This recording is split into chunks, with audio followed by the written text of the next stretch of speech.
Hi everyone, welcome back. In this video, I'm just doing a quick swipe on a 14-inch level 1 canvas. I wanted to try out the new Prizm Pour from Colourarte. So I'll be using 2 of the 4 colors. Egyptian coin is the gold color, and the pink one I think is called Hot Orchid. Let me get it and double check. Let's see. Yeah, Hot Orchid and Egyptian coin. And they're so pretty. Oh my gosh. So I'm showing you the colors here. The first color was Phtalo Turquoise by Golden. That's Interference Gold by Colourarte, part of the Bling It line. That's the Egyptian coin. And of course the Hot Orchid. Look at that. It's beautiful. The Prizm Pour, well, let me not get ahead of myself. I'm also using the Pomegranate from the new Wildflowers Primary Elements set. It's really beautiful. So, the fun thing about these, so I'm using the bloom recipe here. As you can see, I already have a little layer of my pillow paint down. I will say that I did not use enough pillow paint, and you'll find how that works out shortly. But what's great about these paints, so you can see, even though I'm using the bloom recipe, I am just taking them right out of the canister. I have not mixed them with anything else. They're already mixed and ready to go. So that's that pomegranate color.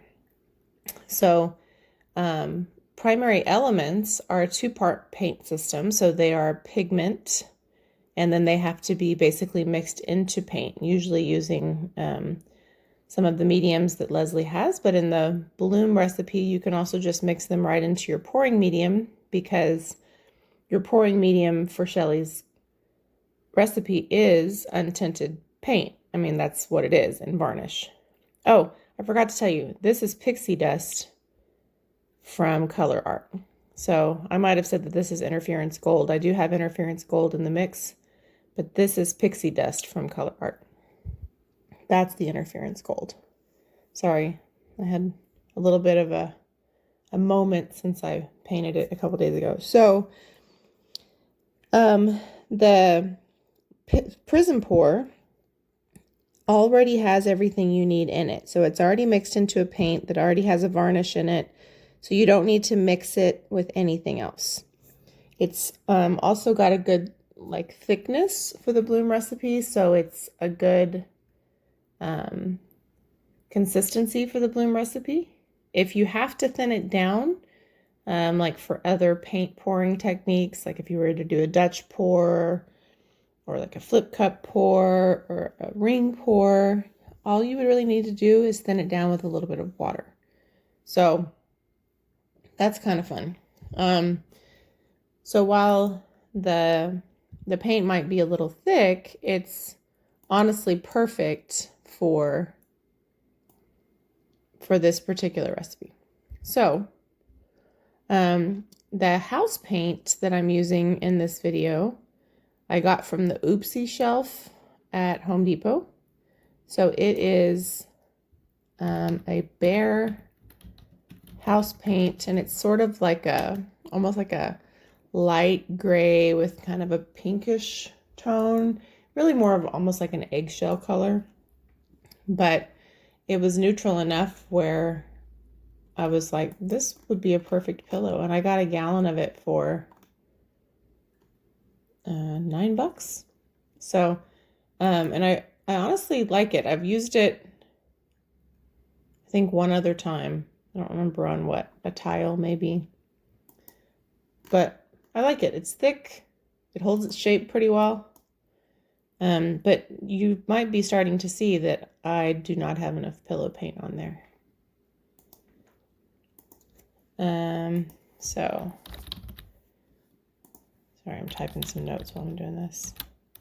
So what you're seeing me do there is I'm putting my white cell activator which all of my ingredients are in the description box, on a paint swatch card and swiping it over, basically starting with the cell activator on the card instead of putting the cell activator down and then swiping. Either way works. I just feel like you have a little bit more control over it this way. And if you take a long time, your cell activator doesn't run the risk of sinking into your paint before you get a chance to swipe it. So that is why I do that. So you can see how some of what I'm swiping is actually kind of creating dry streaks on the canvas. I did not put enough pillow paint down. And when I realized that in this video, I start to stretch and I'm like, oh no, I really like this and I don't have enough to get it off the edges without super stretching it. So I seem to have a problem with either not enough pillow paint or too much. I'm still learning to eyeball the happy middle. Thankfully, this was a shallow edge canvas versus a gallery wrap, so I didn't have to worry about the edges. So if that happens, while it's maybe not the recommended method, you can put some pillow paint around the outside so that it can catch that paint and move. And you see shortly that that's what I end up doing. I had pulled this canvas out because I wanted to do a Dutch pour using the bloom recipe. I've never done that before and I really want to try it. But I also really wanted to try these new paints and I wasn't going to get much time. So I was like, you know what? All I have to do is mix up a couple of other paints. You don't have to mix these, so it saves time. And I was really impressed with them. I honestly started at this point seeing all of the colors that came from just a few paints and how vibrant and vivid they were. And I was like, wow, this is really pretty. And then I was like, oh no, I don't have enough paint to get to the edges. And so I was like, what am I going to do? So then I started to just add it gently without putting it right in the middle of the composition, obviously, because ideally this part, some of it's going to tip off, right? So you just want to help it a little. So I paused for a second so I could go get the pillow paint so I could tell you what it is. Like I said, it was on the oopsie shelf, so I usually use Glidden Essentials, but this is Behr Premium Plus Interior Semi-Gloss Enamel. It was already pre-tinted, that's why it was on the oopsie shelf, but it's normally ultra pure white. So I think it would make an okay pillow paint. It's really thick. That's okay. In this case, my paints were pretty thick, so no matter. Plus, I think sometimes when they're tinted, they're a little bit thicker because they're adding heavier paint. Or maybe, I don't know if that's true. That may be a lie. But they're adding things to the paint. So anyway, for $9, I feel pretty privileged to have found it. Most of the time, the oopsie shelf doesn't have things that will really work for what I'm doing here. So I was like, this is a pretty neutral color. Good for practicing. So far I like it. It does take a lot longer to dry. But that's honestly not a bad thing because sometimes the pillow paint drying too quickly on the bottom is what causes the cracking. So I don't think it's too bad.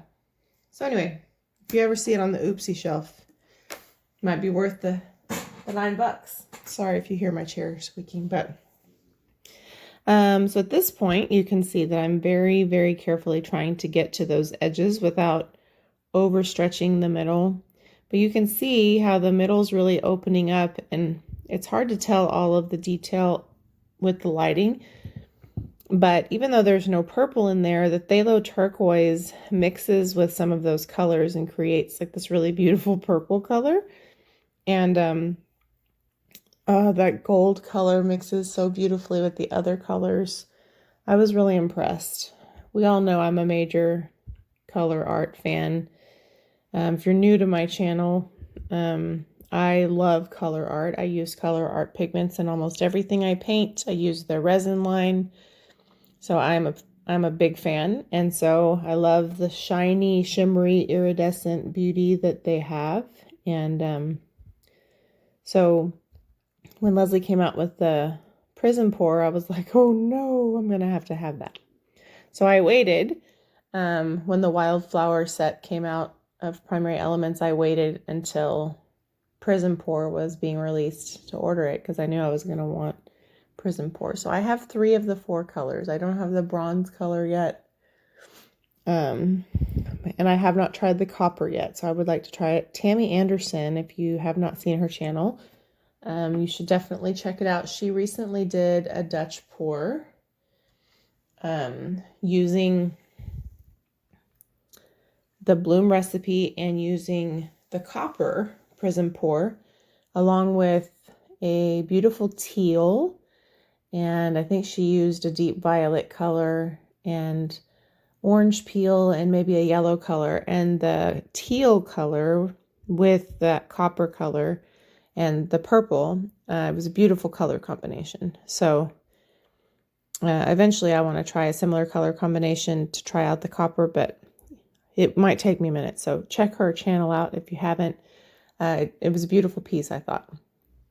And so, but I super love them so far. I'm excited for all of the colors that will probably eventually come out because they're also really easy to use.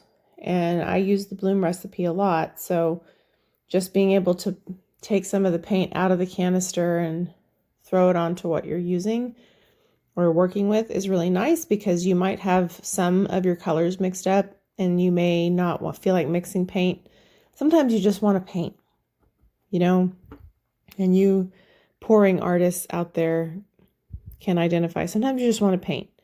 Sometimes you don't want to mix paint. Sometimes you don't want to do all of that. You just want to paint because you need to get it out of your system. Like you have an idea in your head, or you've had a difficult day and you just want to paint. And so sometimes having the ability to just grab a couple paints that are ready to go is super nice. So in this particular instance, I had most of my colors already mixed. I just topped off a couple, and I wanted to try the Prizm Pour. So I went ahead and included those 2 fairly quickly and easily. So that was nice. And I'm looking forward to the other colors because I think that'll be really cool. But if you don't currently subscribe to our channel, we would love for you to. Give us a like. Let us know what you think of this piece. What other colors you might like to see with those colors. Here's your close-up. And hit the notification bell. And you can see all of that shimmer that may not have been very easy to see from up top. But you can even see where that pixie dust, that really beautiful pale yellow, really adds some depth. But look at that. That's just fantastic. Anyway, thanks for watching. Have a great day.